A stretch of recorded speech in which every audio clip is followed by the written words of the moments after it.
इतना पढ़ो कि लोग तुम्हें पागल कहने लगे। गर्मी का मौसम, ना कोई पंखा, ना कूलर, ना एसी। पिछड़ा हुआ गांव जिसे शहर में 4 लोग भी नहीं जानते।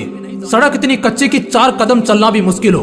परिवार की हालत कुछ ऐसी कि साला खुदकुशी करने का मन करे।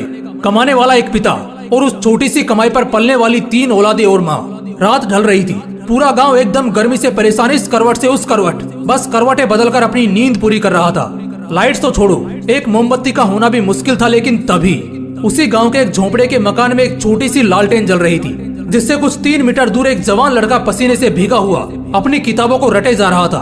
वो पसीने से पूरा भीग चुका था। ऐसा लग रहा था उसने पसीने से नहा लिया हो। लेकिन फिर भी उसको देखकर जरा सा भी ऐसा नहीं लग रहा था कि उसको गर्मी लग रही है या अंधेरा और पसीना उसे परेशान कर रहा है। वो बस पढ़ते जा रहा था। वो किताबों में कुछ इस कदर खोया था कि उसे बस पढ़ना ही समझ आ रहा था। उसे आग के गोले जैसी गर्मी और पसीने से कोई फर्क नहीं पड़ रहा था। रात के 12 बजे, फिर 1, फिर 2 और अब 3 बज चुके थे। ना जाने वो लड़का कब से पढ़ने बैठा था, लेकिन अब तक पढ़ रहा था। तभी अचानक पूरे कमरे में अंधेरा छा जाता है। एकदम से गुफ अंधेरा पूरे कमरे को अपनी चपेट में ले लेता है। दरअसल वो लालटेन अब बुझ चुकी थी। उस लड़के के मन में क्या चल रहा होगा उस वक्त, क्या आप बता सकते हो?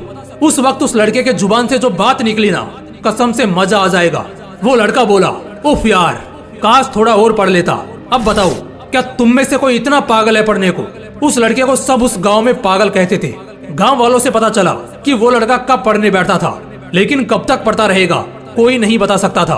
बल्कि उसको खुद भी याद नहीं रहता था कि वो कितनी देर से पढ़ रहा है। हाँ, मानता हूँ ऐसे किस्से बड़े कम ही सुनने और देखने को मिलते हैं, लेकिन जब भी मिलते हैं कसम से दिल में आग लगा देते हैं। इतना पढ़ने वाला लड़का पता है आगे क्या करता है? 2012 बैच का यूपीएससी क्रैक करता है और एक बहुत ही बड़ा आदमी बनता है। जब इतनी आग हो सीने में, तभी तो मजा आएगा जीने में। मैं कहता हूँ उस हालात से लड़कर, संघर्षों से भिड़कर जब एक गरीब और अनाथ लड़का बड़े सपनों को पूरा कर सकता है, तो फिर तुम क्यों नहीं?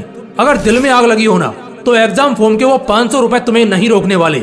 उन गरीब लड़कों के पास फॉर्म भरने तक के पैसे नहीं होते हैं, लेकिन दिल में आग होती है और वही आग उन्हें ताज दिलवाती है। पढ़ाई भागने के लिए नहीं बनी, पढ़ने के लिए बनी है। पढ़ाई करने के लिए बनी है। अगर 2 साल भी खुद को दे दिए ना, जहाँ तुम्हारे लिए दिन रात, सुबह शाम, अंधेरा उजाला कुछ मायने नहीं रखेगा। मायने रखेगी तो सिर्फ एक चीज कि बस बहुत हो गया, अब सिर्फ और सिर्फ पढ़ना है। चाहे कुछ भी हो जाए, बस पढ़ना है। वैसे इसके लिए खुद को उकसाना नहीं है और ना कोई जबरदस्ती करनी है। बस अपने दिमाग को और अपने मन को समझाना है पढ़ने के लिए। पढ़ना है तो सिर्फ इसलिए क्योंकि ये मेरा हक है, मेरा गर्व है। कल मेरा हथियार बनेगा और इसी से मेरा कल चमकेगा। अगर दिमाग में 4 पैसे का ज्ञान नहीं होगा ना, तो अपने खुद के बच्चे भी इज्जत नहीं करेंगे। अगर आज पढ़ा नहीं तो कल खेत खलियान सब बिक जाएंगे और भूखे पेट जिंदगी काटना बहुत मुश्किल है। बार बार कह रहा हूँ, सब छोड़ दो, सब बातों को भुला दो।